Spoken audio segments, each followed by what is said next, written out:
Hi guys, welcome to our daily encounter.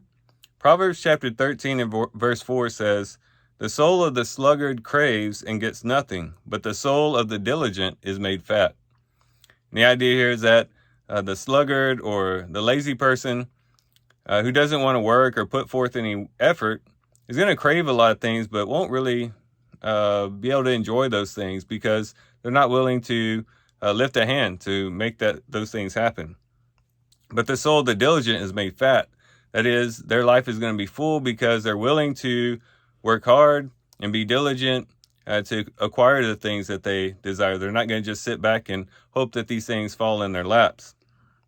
And so these are good life principles. They have a lot of physical application to our lives in a very practical way. But these also have, or these principles really can parallel also some principles in connection to the spiritual life as well. Oftentimes we want a lot of things spiritually, and rightfully so. We want the nearness of the Lord. We want to walk in communion with God.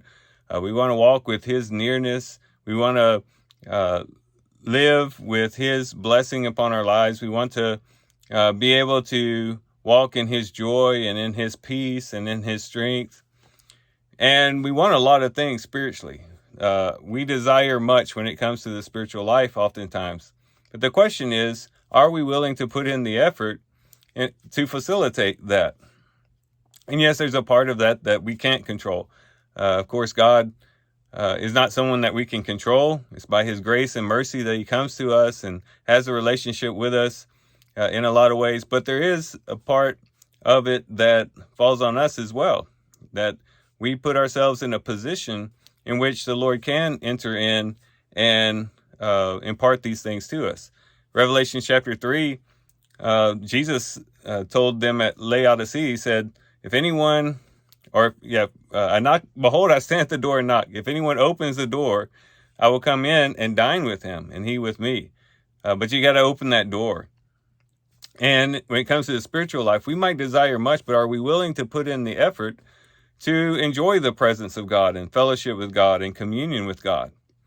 If our lives are busy about the things of the world, if our minds are filled with the desires of the world, if we're always got our minds fixed on our own desires and our own agenda, and we don't take time to really stop and center ourselves on God, we don't take the time to really submit to Him and humbly seek His grace, if we don't spend time in His Word, in prayer, and in worship, how can we expect a higher level of spirituality? If we ignore God all day, if we don't spend time with God at all, of course we're not going to have or reap as much of an abundance of a spiritual life as those who do.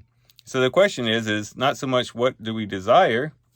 Probably a lot of people in this group, if not everyone in this group, desires a closer relationship with God. But what the difference is are we willing to put in the effort to cultivate that relationship and build on that relationship on a day-to-day basis? So as we do our reading today, particularly in the book of Proverbs, let's think of ways in which we can cultivate our relationship with God. What are some steps that we can take to live a more spiritually rich life?